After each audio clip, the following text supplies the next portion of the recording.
Shalom, salam damai. Kita lanjutkan. Kita ketemu lagi dengan topik khusus. Kali ini dengan judul IDF Israel membuktikan Hamas menyamar sebagai dokter dan perawat di rumah sakit Shifa di Gaza. Mari kita saksikan cuplikannya.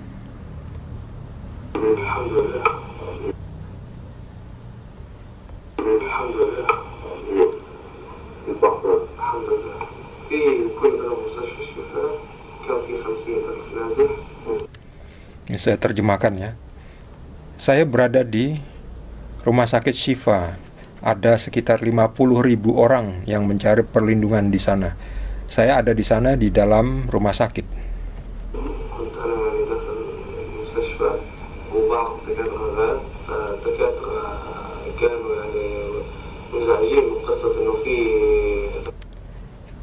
Saya tahu dokter-dokter di sana, dokter-dokter itu marah karena pergerakan Hamas atau operasional Hamas dan operasional dari organisasi teroris lainnya ada di dalam rumah sakit.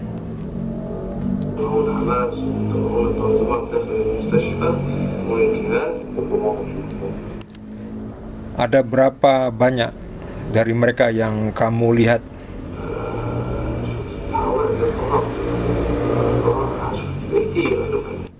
Saya melihat sekitar 80, 90, 100, mencapai 100 orang.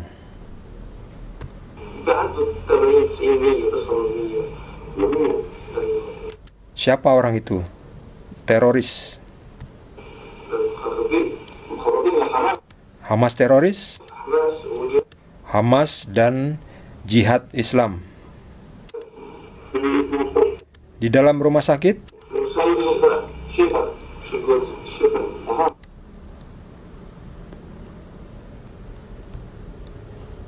Di dalam rumah sakit Shifa. Di jantung dari rumah sakit Shifa. Bukan Al-Quds, tapi Shifa.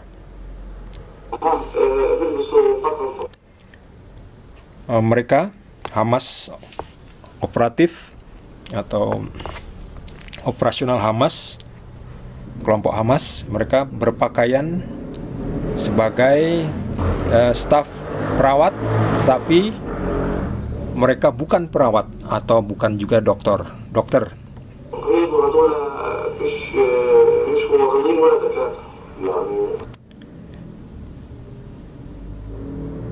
Maksudmu mereka yang diidentifikasi dengan Hamas?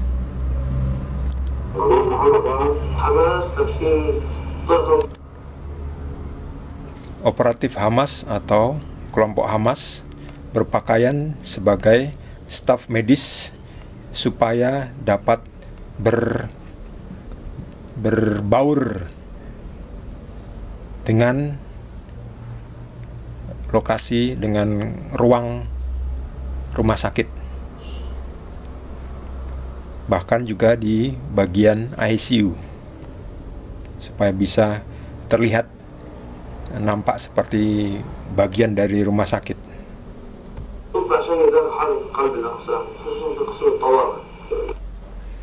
Oke, itu satu ya.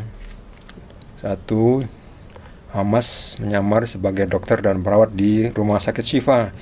Yang kedua, ini Hamas menggunakan arena bermain anak-anak untuk meluncurkan roket. Roketnya diluncurkan mengarah ke Israel, tepatnya di sekitar Ashkelon atau di Israel bagian ya sekitar situ ya. Jadi diluncurkan dari area bermain ini ke arah utara, ke arah Israel. Mari kita lihat ini.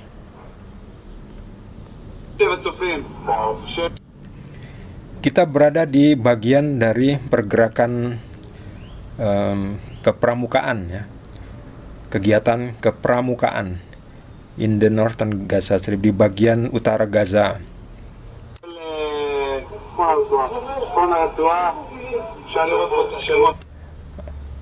Anda bisa lihat di sini gambar-gambar yang bagus dari pramuka di bagian ini. Bagian tembok-tembok ini ada gambar-gambar yang bagus mengenai kepramukaan. Nah, ini gambar pramuka sedang camping, ya, sedang potong kayu. Ini pramuka ini, anak-anak. Ya, pramuka yang baik. Ini diberi gambar di tembok, ya. Jadi ini lokasi bermain anak. Di sini Anda juga bisa melihat, mari. Nah, Anda bisa lihat tempat peluncuran roket di sini, yang di sebelah itu. Di sini. Nah, itu dia. Itu dia. Ini kotak-kotak ini meluncur ke utara, ini ke arah ke atas itu. Ini adalah tempat peluncuran roket. Ditujukan nampaknya ke Ashkelon atau ke area utara, yaitu ke area Israel, sebab Gaza berada di selatan Israel. Jadi tempat bermain anak-anak ini dikonversi menjadi tempat peluncuran roket. Nah, ini payahnya kalau lokasi-lokasi sipil yang digunakan oleh teroris ini lokasi sipil itu kehilangan haknya, kehilangan perlindungannya dari sisi aturan undang-undang internasional, ya. Kalau rumah sakit, tempat bermain anak, bahkan juga tempat ibadah itu dipakai untuk tempat peluncuran roket, itu mereka kehilangan haknya sebagai tempat untuk berlindung yang dilindungi oleh undang-undang hukum internasional. Yaitu mereka kehilangan haknya untuk dilindungi karena tempat mereka dipakai oleh para teroris, oleh para tentara, itu kehilangan haknya. Jadi Israel berhak menyerang lokasi itu. Karena lokasi itu dipakai untuk meluncurkan roket yang untuk menyerang Israel, ya Israel berhak melindungi diri, ya. Jadi tempat-tempat sipil ini kehilangan haknya dari sisi undang-undang internasional, sebab mereka dipakai untuk berperang. Ya, tempat itu layak juga dibalas oleh Israel. Lah mereka menembak kok. Israel kan berat mempertahankan diri dong. Masa ditembak diem aja? Karena itu tempat sipil. Ya, tempat sipil itu jangan dipakai untuk tempat meluncurkan roket.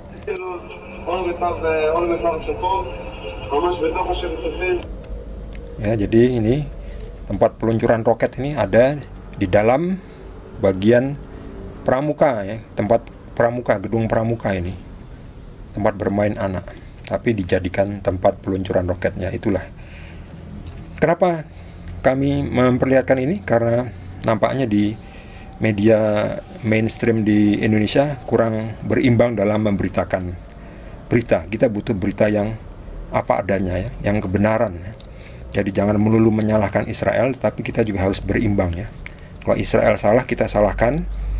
Kalau Palestina, khususnya Hamas, yang salah, kita salahkan. Jadi kita biar cepat mendapatkan keadilan, ya. Kalau tidak ada keadilan, tidak ada kebenaran, itu sulit mendapatkan kesepakatan, ya. Kesepakatan itu tidak boleh dilakukan atas nama kebohongan. Harus jujur dulu, lalu dihitung bagaimana baiknya ini, cari jalan tengahnya.